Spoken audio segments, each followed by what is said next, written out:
What's up, everybody? This is my review for Fight for Life, the final Atari Jaguar video game ever released. Released at the ass end of the console in 1995. I think this game is good. I'm here to redeem it. People think it sucks. People think it's the worst fighting game ever. Like, ever. But have you guys ever played that stupid fighting game called Criticom? It was for the PS1 and the Sega Saturn. That was the worst fighting game I've ever played. So this review is going to be kind of like my review for Trevor McFur in the Crescent Galaxy. I said that game had bad gameplay, but the characters, the worlds, the graphics were really good. The same can be said for Fight for Life. I do think the game, you can find fun in the game. You can work with the controls and it's actually pretty fun to play. So I don't think it's a bad game, but it's a very frustrating game. I will admit that. A very frustrating one. I think the title is really fitting. It's strange to me how fitting it is. The title of this game is called Fight for Life, like the Jaguar is fighting for its life. This game should have been released in 1993 with the launch of the game console. It would have gotten more attention, plus it would have came out around the same time as Virtua Fighter. Very important to remember that. In 1995, all the attention was emerging from the Sega Saturn and the PS1, and what Nintendo was cooking up with the Ultra 64. By the time 1995 came, unfortunately, they didn't do a good job with the Jaguar, so by the time 95 came, people weren't going to buy this. But I have to say, if it came out in 93, people would have cared more, way more. Also, it's one of the most graphically impressive Atari Jaguar games out there. Not the biggest fan of the menus. They look pretty bland. When it comes to this game, put it on the easiest mode possible, because you will get your ass kicked. Just like Enter the Dragon for the Jaguar. The plot of this game is very similar to Kasumi Ninja, where all these people are fighting to be like the god of the world or something. I really like all the characters. Especially the guy right here that looks like a doctor, even though he's like, a ninja, supposed to be. The announcer is very cool. He's like, "Round one, fight." He sounds like Dr. Claw from Inspector Gadget. So the only thing that's very frustrating about the game is that you have to, slowly make your way to your fighter. You have to, inch your way to the fighter, which is very frustrating.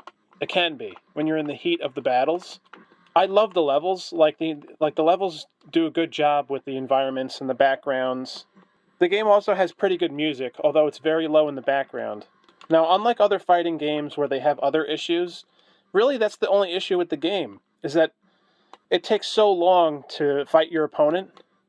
The worst thing about the game is that your opponent always walks away from you. Always. Just walks away. I mean, this opponent's not, but from what I remember, the opponent slowly walks away from you the whole fight. A lot of the fights I've had. And I'm like, I want to fucking fight you. Come the fuck back here. It's very annoying. My opinion is that it seems that everybody has only played this game for 5 minutes, and then they just said it was the worst fighting game ever created. That's not how you review a video game. Am I the only one on the internet that says that Fight for Life for the Jaguar is actually a good game? I mean, I'm a harsh movie critic to a degree, but you guys are fucking brutal. You're merciless when it comes to reviewing video games. I've played much, much worse than this. The announcer is so cool, so everyone's basically in hell.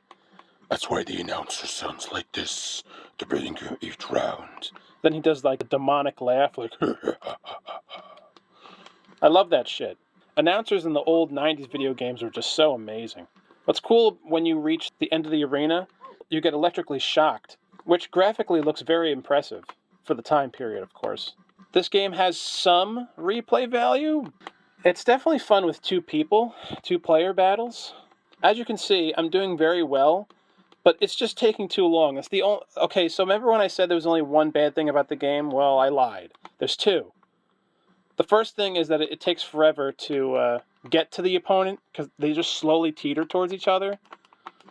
But once you learn the buttons, it's fun. There's only one other problem, though. One tiny other problem. Is that it takes forever to defeat your enemy. I mean, look at the life bars. It takes forever to win a round. These are like the longest fights I've ever had in a fighting video game. I think this game needed some more polish, but what's left here is a pretty good game for the Atari Jaguar, which desperately needed it. It just came at the wrong time. There's only 2 things they needed to fix. I mean, the game is still fun. Oh, see, look. Yeah, electricity. Very cool. Love that shit. Just make the rounds quicker, so make the health bar smaller. That would have been a very easy change. And then just have the comm walk towards you instead of walking away. There you go. Two simple things to fix. What's really cool about the game is that each time you defeat an enemy, you steal one of their attacks. And you can choose what the attack is. I think I chose her kick or something here. So now I have her attack, and if you save the password, you can continue on to the next round. So it's very important to do it on the easiest round so that you can have some fun, okay? If you do it in any other mode than easy, then the comms will always constantly walk away from you, and it's horrible. So it's also like Shaq Fu in that regard. Shaq Fu is a really terrible game if you play it in normal mode, because all the opponents either jump away or they spam too many of the same attack. But if you play Shaq Fu on the easy mode or the beginner mode or whatever, it's a good game. Is this a great game? No. Is it a really good game? Probably not. Is it a decent game? Is it a good game? Yeah. But everybody hates this game, right? I'm the only one alive that thinks it's a good game. Everyone else, atrocious games, the worst fighting game ever. Get the fuck out of here with that shit. It's actually more graphically impressive than the first Virtua Fighter from Sega.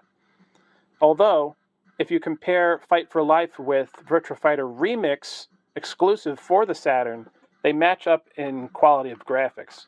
Especially the character models are equal. It can get a little annoying because you just want to defeat your opponent, and as you can see, they just keep walking away from me. So there's a lot of matches that take longer than necessary. It's like, you can tell right here, I already won, but I still have to keep hitting him, which is ridiculous. I won the match already, that's enough. There's other moves you can perform using the number pad, which is really tricky, because you have to look at the pad while you're fighting, and then memorize which button. Love that announcer. And memorize which buttons actually perform the move. You can do stuff with the cameras also with the number pad, which is kind of fun. So this is my review for Fight for Life. I can ramble on about it for a very long time, but that's basically the gist of it. I don't want to make this a 20-hour video, because I know this video is probably only going to get 5 views. But for all you Atari Jaguar fans out there, and retro game aficionados, I'm the one that said it first. Fight for Life was never a terrible game. Thanks for watching. Please like and subscribe, and please hit that notification bell so that you don't miss any of my uploads. I give Fight for Life for the Atari Jaguar a solid 6 out of 10. Hell yeah. Thanks for watching, and I'll see you all again next time.